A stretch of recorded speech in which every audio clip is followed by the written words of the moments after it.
Welcome to banking process guys. आज के इस वीडियो में हम बात करेंगे जीरो बैलेंस सेविंग अकाउंट और मेंटेनेंस वाले सेविंग अकाउंट के बारे में। जब भी हम किसी भी बैंक में सेविंग अकाउंट ओपन करवाने जाते हैं तो हमारे पास में दो ऑप्शंस अवेलेबल होते हैं, जीरो बैलेंस सेविंग अकाउंट का और मेंटेनेंस वाले सेविंग अकाउंट का। तो कौन सा अकाउंट हमारे लिए बेहतर है, कौन से अकाउंट को ओपन कराएंगे तो हमारे लिए आगे चल के उस अकाउंट से बेनिफिट होने वाला है। तो गाइस टोटल डिटेल इस वीडियो में हम जानेंगे। तो अगर आप हमारे चैनल पर नए हैं तो आप चैनल को सब्सक्राइब करके बेल आइकन को प्रेस करें ताकि आपको नेक्स्ट वीडियो की इंफॉर्मेशन सबसे पहले मिल पाए। नॉर्मली अगर कोई इंडिविजुअल है तो वो बैंक में अपना सेविंग अकाउंट इसलिए ओपन कराएगा ताकि वो अपने सेविंग अकाउंट में अपने फंड को डिपॉजिट करा सके, अपने फंड को मैनेज कर सके या फिर फ्यूचर के लिए आरडी अकाउंट, एफडी अकाउंट को ओपन कर पाए। बैंक अकाउंट खोलने का यही उद्देश्य होता है कि जो भी हमारा पेमेंट है वो सिक्योर रहे और एक सही जगह पर सुरक्षित रहे। इसके अलावा बैंक अकाउंट से हम पेमेंट को विड्रॉ करते हैं, डिपॉजिट कराते हैं या फिर हम कहीं पर भी जॉब करते हैं तो हमारा सैलरी अकाउंट होता है या फिर कोई बिजनेस अकाउंट होता है। नॉर्मली बैंक अकाउंट के जरिए ही पेमेंट से रिलेटेड हमारे जो भी वर्क होते हैं वो सक्सेसफुली हो पाते हैं। तो सबसे पहले अकाउंट ओपन कराने से पहले आपको यह देखना होगा कि आप अपना सेविंग अकाउंट बैंक में क्यों ओपन करा रहे हैं, आपका सेविंग अकाउंट ओपन करने का उद्देश्य क्या है, सेविंग अकाउंट के जरिए आप कौन से ट्रांजैक्शन करना चाहते हैं या फिर किसी पेमेंट को रिसीव करने के लिए आप अकाउंट ओपन कर रहे हैं। जो भी आप अकाउंट ओपन कर रहे हैं उस अकाउंट का कोई ना कोई पर्पज होना जरूरी है।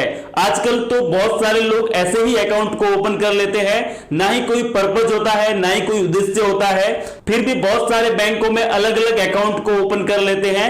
फिर वो मेंटेनेंस वाले अकाउंट होते हैं और कोई भी इंडिविजुअल एक से ज्यादा मेंटेनेंस वाला अकाउंट मैनेज नहीं कर पाता है। कभी कभी तो डिफॉल्ट हो जाता है, फॉल्स हो जाता है, बैलेंस मेंटेन नहीं रहता है, इसलिए बैंक उनको चार्जेस भी लगाता है और वो सक्सेसफुली चार्जेस को भी पेड करते हैं। तो आपको बिल्कुल भी ऐसा नहीं करना है, डायरेक्टली किसी भी बैंक में कोई भी अकाउंट ओपन नहीं कराना है। आपको सबसे पहले ये डिसाइड करना होगा कि आप कौन से बैंक में अपना सेविंग अकाउंट ओपन कराना चाहते हैं। उसके बाद आप डिसाइड कीजिए कि मुझे जीरो बैलेंस अकाउंट की रिक्वायरमेंट है या फिर मेंटेनेंस वाले अकाउंट की रिक्वायरमेंट है। अब गाइस आप बोलेंगे कि ये कैसे पता करें कि हमारे पास में जीरो बैलेंस अकाउंट होना चाहिए या फिर मेंटेनेंस वाला अकाउंट होना चाहिए। तो यहां पर कोई भी कंफ्यूजन वाली बात नहीं है, आपको मैं यहां पर डिटेल में बता रहा हूं। तो गाइस सबसे पहली बात कि जीरो बैलेंस और मेंटेनेंस तो यहां पर पर्सन टू पर्सन डिपेंड करता है।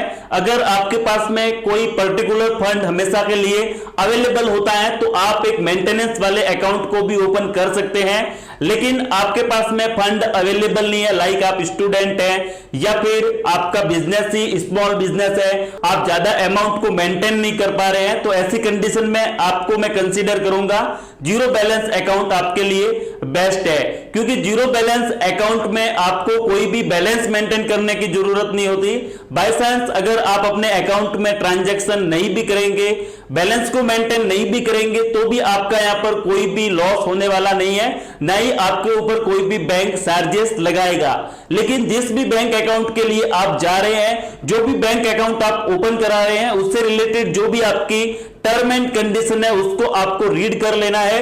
क्योंकि अलग अलग बैंक होते हैं वो जीरो बैलेंस अकाउंट तो प्रोवाइड कर लेते हैं अपने कस्टमर को, लेकिन उनके जो ट्रांजैक्शन होते हैं, बैंक के चार्जेस होते हैं, वो यहां पर आप अगर नहीं समझेंगे, बाय चांस आप ओवर ट्रांजैक्शन कर लेंगे या फिर एटीएम से ही ज्यादा विड्रॉ कर लेंगे, तो ऐसी स्थिति में आपको यहां पर चार्जेस पे करने हो सकते हैं। तो सबसे पहले आपको अपनी टर्म एंड कंडीशन को रीड करना है, उसके बाद ही आपको एक जीरो बैलेंस अकाउंट को कंसीडर करना है।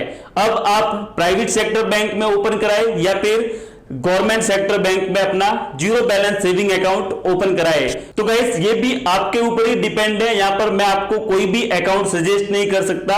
अगर आपको ज्यादा सर्विसेज चाहिए like net banking, M banking, fast transaction and fast service चाहिए तो आप प्राइवेट सेक्टर का जीरो बैलेंस अकाउंट चूज कर लीजिए। लाइक आपको ICICI bank zero balance account provide करता है, कोटक महिंद्रा भी प्रोवाइड करता है और बहुत सारे प्राइवेट सेक्टर बैंक है जो आपको जीरो बैलेंस अकाउंट की सर्विसेज भी प्रोवाइड करते हैं।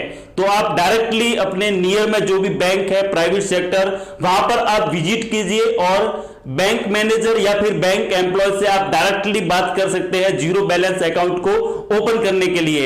आप वहां पर नॉर्मली फॉर्म फिल करके अकाउंट को ओपन कर सकते हैं और कोटक महिंद्रा बैंक अकाउंट तो आप घर बैठे भी ओपन कर सकते हैं। वीडियो के डिस्क्रिप्शन में आपको मैं लिंक प्रोवाइड भी कर लूंगा। इसके अलावा गाइस, अगर आप चाहते हैं कि हमारा जीरो बैलेंस अकाउंट भी हो, मेंटेनेंस चार्जेस भी कम हो और हमें यहाँ पर सर्विसेज भी अपने हिसाब से ही चाहिए, तो आप गवर्नमेंट बैंक को चूज कर सकते हैं। गवर्नमेंट बैंक भी आपको जीरो बैलेंस अकाउंट प्रोवाइड करते हैं और यहाँ पर जो मेंटेनेंस वाले अकाउंट होते हैं उनका भी मिनिमम एवरेज बैलेंस मेंटेन कम होता है। लाइक ये आपके एरिया पर डिपेंड करता है, urban, semi urban and metro cities, उसके अकॉर्डिंग डिपेंड करता है कि आपको अपना बैलेंस कितना मेंटेन करना है। तो वो आप अपने नियरेस्ट ब्रांच में जाके पता कर सकते हैं। लाइक जैसे कि एसबीआई अभी के टाइम में उसका जो जनरल सेविंग अकाउंट है वो एक जीरो बैलेंस बन चुका है, लेकिन कब तक के लिए है उसकी कोई गारंटी नहीं है, बट अभी के लिए वो जीरो बैलेंस अकाउंट ही है, उसमें आपको कोई भी बैलेंस मेंटेन करने की जरूरत नहीं होती है।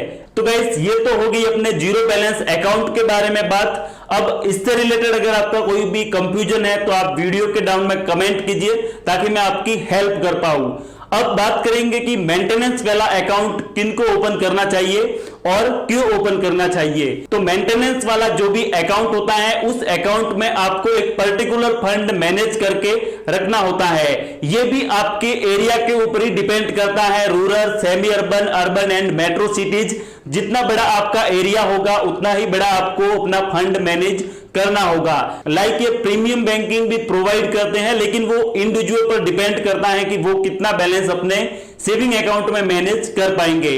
तो नॉर्मली इनका जो जनरल सेविंग अकाउंट होता है, अगर आपका रूरल एरिया है तो यहां पर आपको 2500 रुपीज को मैनेज करना होगा।